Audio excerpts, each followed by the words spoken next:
walk as the board gets owned. Welcome to Dad's Drafts, your new homegrown.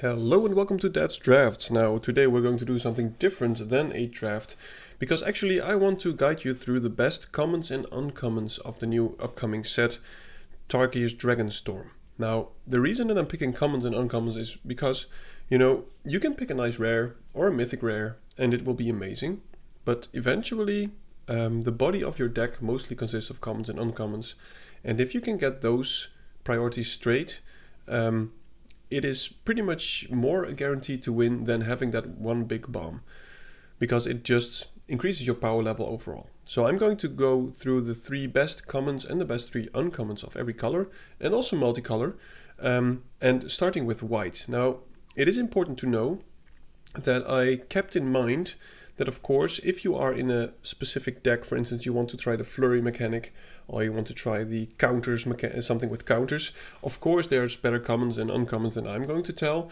but I think that these commons are pretty much playable in any deck, and that's why you should pick them highly. So let's get this party started. First we get into white. Now we have a Poised Practitioner, Stormplane Derailment, and Arisian Sunshield. Now the first one, Poised Practitioner, has flurry, but this creature is cheap enough and the payoff is big enough for it to work in any deck. If you can play this on turn 3, chances are that on turn 4 you will trigger this, making this a 3/4 for 3 mana and also scrying 1, and then after that it only gets better. So this is a card that you should pick highly. In any flurry deck it will pretty much be amazing. Stormplane Derailment, when it enters, exile target non-land permanent opponent controls until the enchantment leaves the battlefield. Solid removal spell, 3 mana white. There's a lot of big dragons in this set, and if you can remove something of 6 or 7 mana by just paying 3, it is amazing value. So you should always pick that highly. The last one for white is Arisian Sunshield.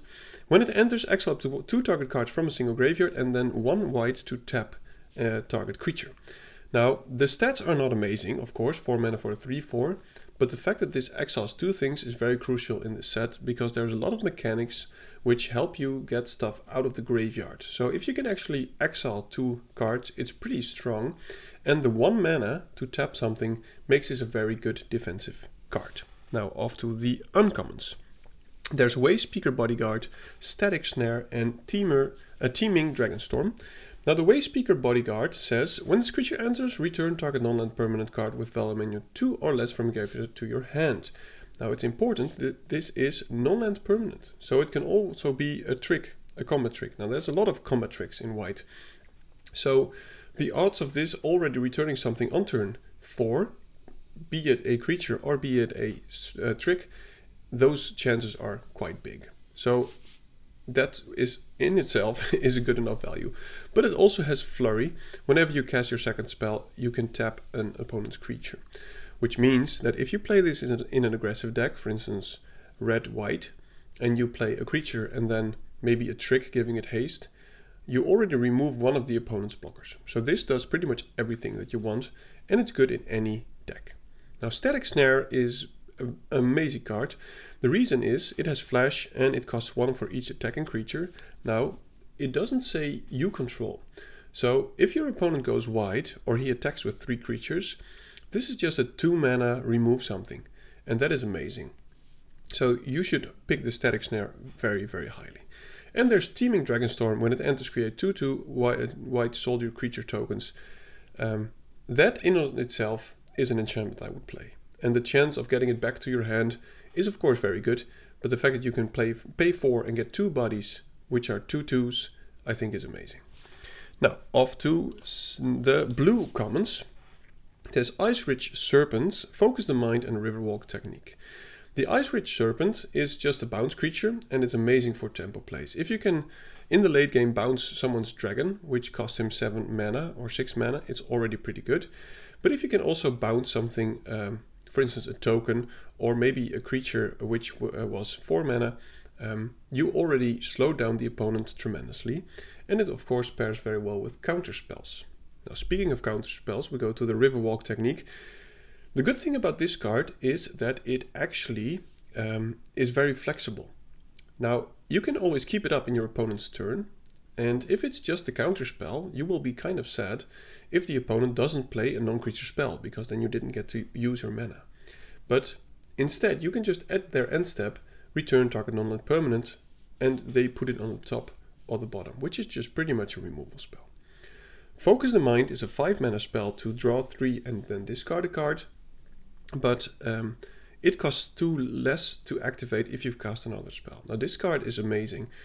If you are on turn 5, or maybe even on turn 4, and you cast a 1 mana spell, you can then pay 3 mana to draw 3 and discard, which is very strong, and it's also an instant.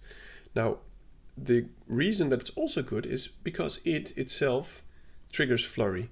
And if there's one problem with playing Flurry decks, it's that you often run out of cards to play, and this kind of helps with that.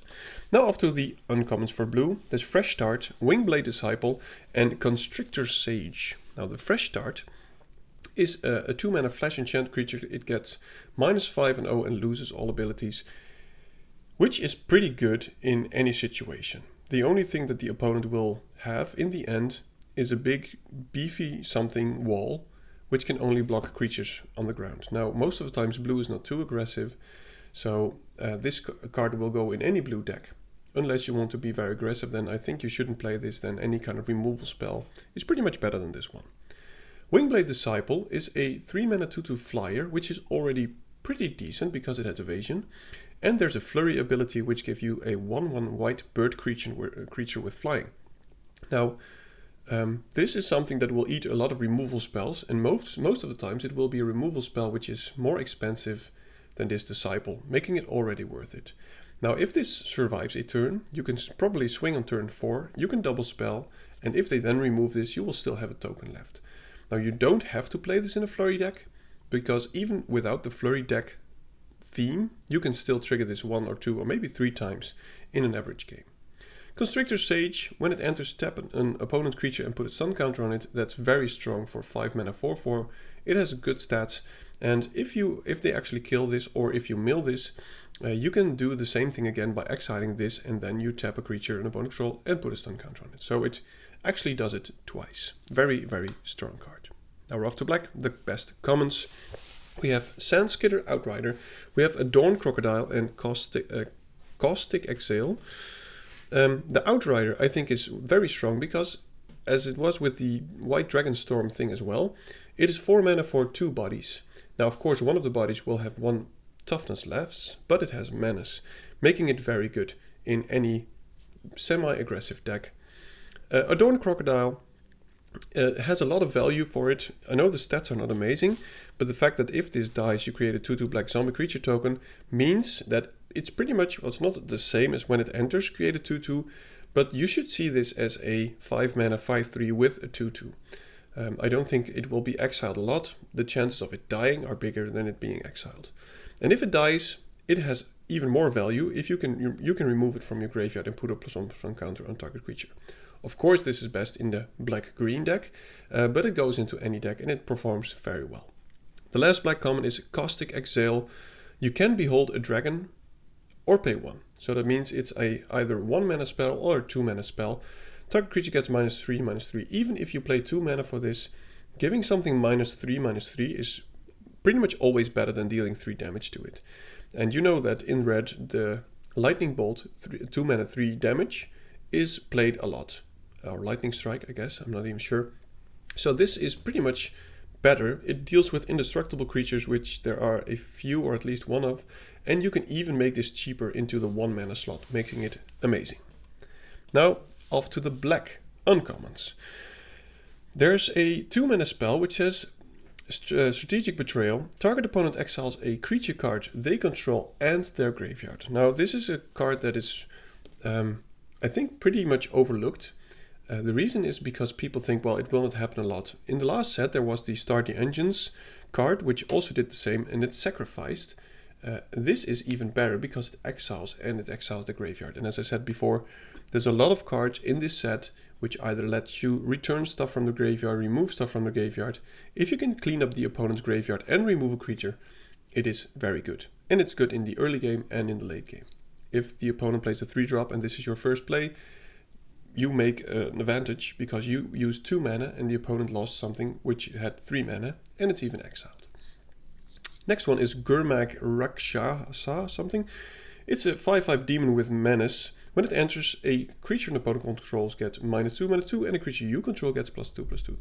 Whenever you play this on turn 6, it's pretty much a guarantee to get in with a very big swing that turn, because you can most of the times remove something and you can buff something which will make it easier for you to get through or make it a very difficult block for your opponent.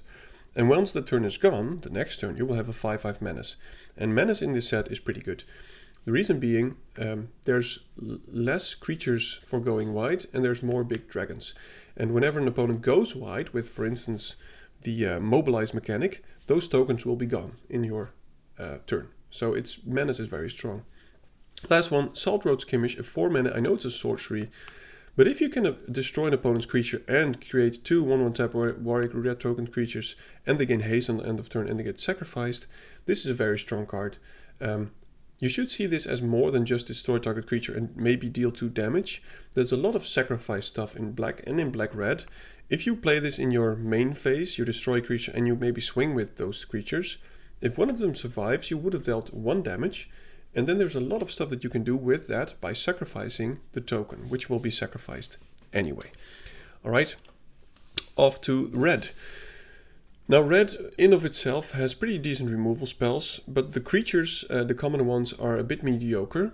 The best one I think is the Rescue Leopard, because if you can actually attack with this, 3 mana 4/2 is decent stats if you're aggressive.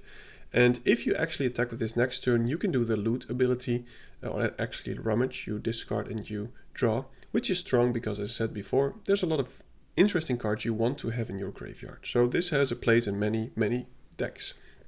Twin Bolt. The reason that this is a good card is because, of course, it works well with Flurry. It's a cheap card. And you can either destroy something of 2 toughness or 2 things of 1 toughness, which, if you can get 2 non-token creatures out of the battlefield of the opponent, with this card you will have a 2-for-1, which is already pretty good. Molten Exhale is, I think, the best removal spell for red, even though it's a sorcery. You may cast this spell as though it had flash, and if you behold a dragon in addition to its costs, and it deals 4 damage to target creature or planeswalker. Now, dealing 4 in this set deals with a lot of stuff, and making it 2 mana is very good. If you have a dragon, it actually is an instant, which makes it very, very flexible. And there's a lot of dragons in this set. Now for the red uncommons, there's Unsparing Boltcaster, Zuguro's Vanguard, and Sunset Strikemaster. The first one, the Boltcaster, is a bit of a tricky card. When it enters, it deals 5 damage to target creature and opponent controls that was dealt damage this turn. Now, it goes very well, of course, with the Bolt that we just had, but it also goes very well with the Mobilize tokens, where people will just jump a token and then afterwards you can deal 5 damage to it. But the reason that this is still pretty decent is because of its stats. A 3 mana 3/3 is not amazing, but the chance with this upside makes it a very good pick. Next one, Zurgo's Vanguard. It's a Mobilize 1, and this creature power is equal to the number of creatures you control. Now, if you play this in any deck pretty much, if you attack with this, it is always a 2/3, and most of the times it will always be better. If you curve out with this one and you play a 1 turn, a 2 turn, and then this on turn 3, you will have 3 creatures plus the Mobilize. Whenever you swing on turn 4, this will be a 4/3, making it amazing value. And the last one, Sunset Strikemaster. It adds for red, which is pretty important because, as I said before, there's a lot of big dudes, and if you can play your 6-drop dragon on turn 5, or maybe your 7-drop dragon on turn 6, makes this very valuable. And eventually, when you don't need mana anymore, you can just sacrifice this creature and fling it in front of a dragon, and it will deal with most of the dragons. Now we're off to green. The best green commons are Trade Route Envoy, Sagu Wildling, and Ainok Wayfarer. Starting with the Trade Route Envoy, this creature says, when its creature enters, you draw a card. If you control a creature with a counter on it. If you don't draw a card this way, put a +1 counter on this creature.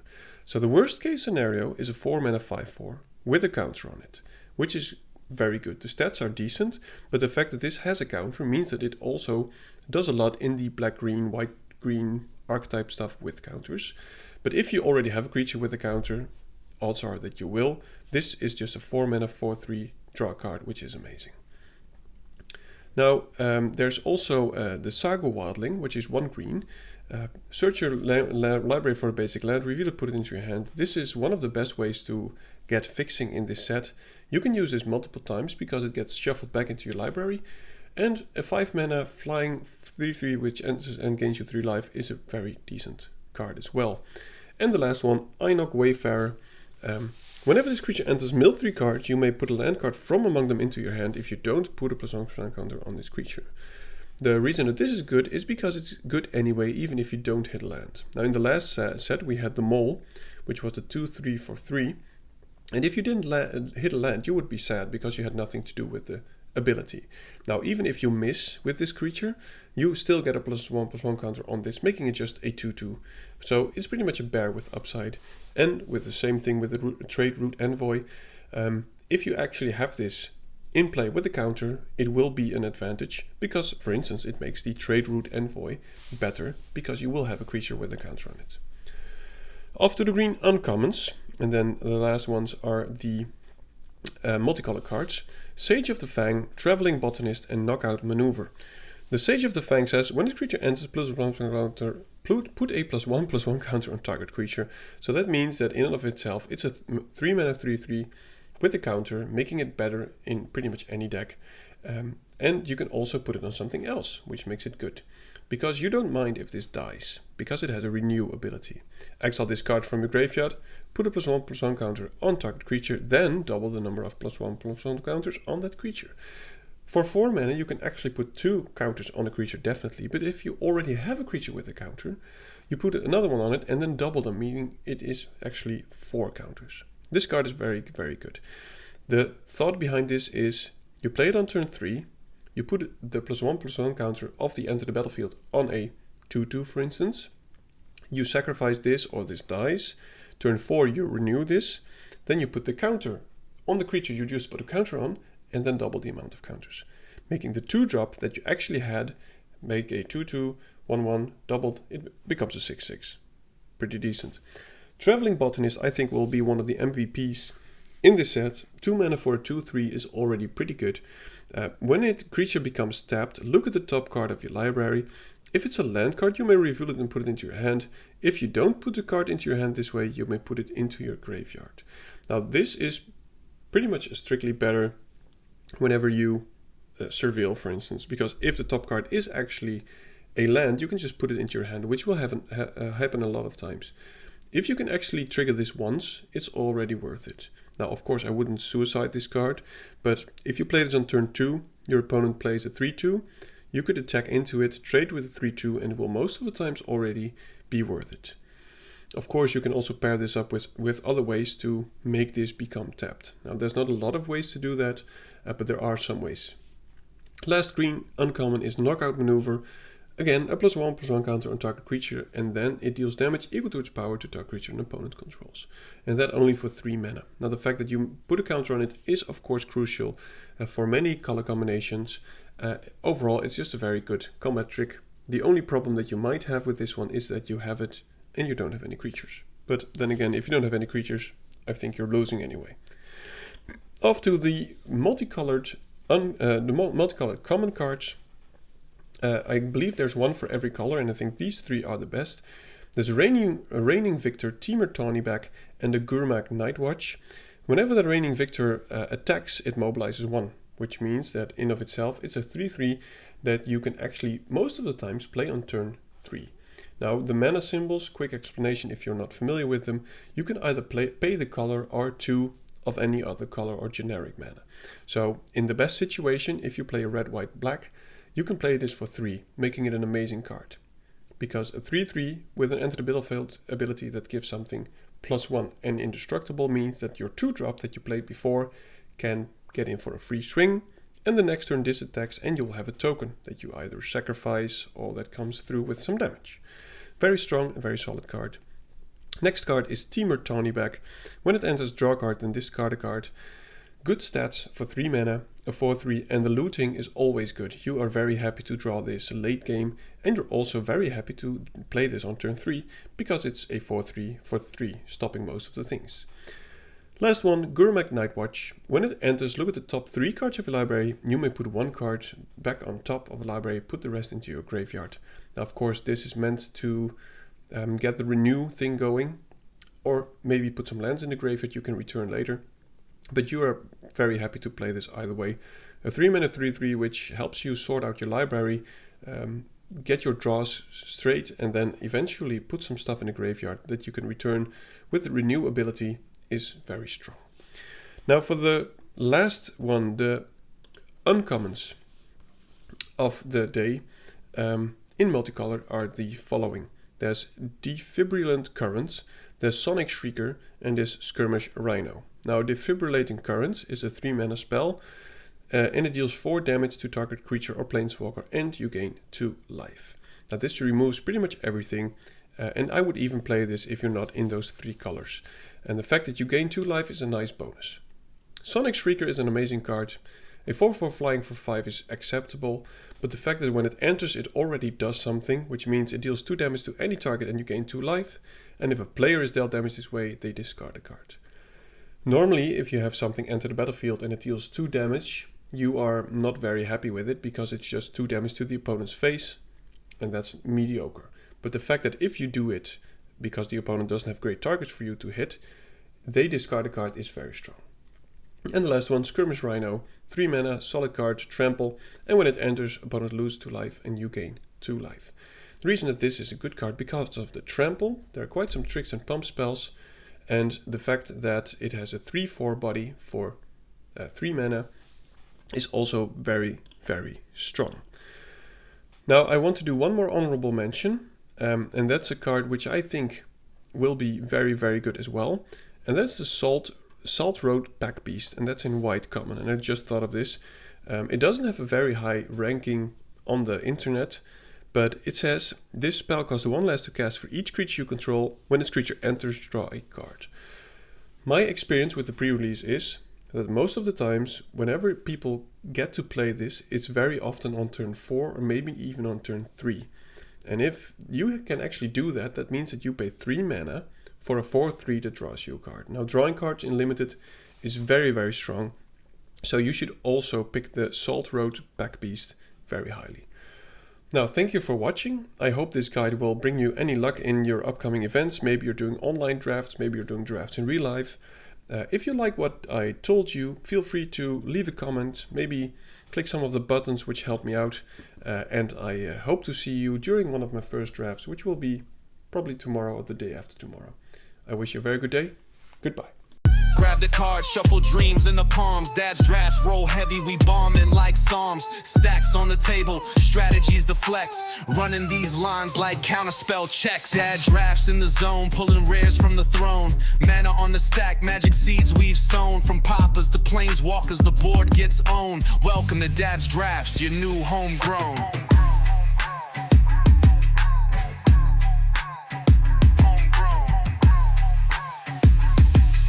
Welcome to Dad's drafts, your new homegrown.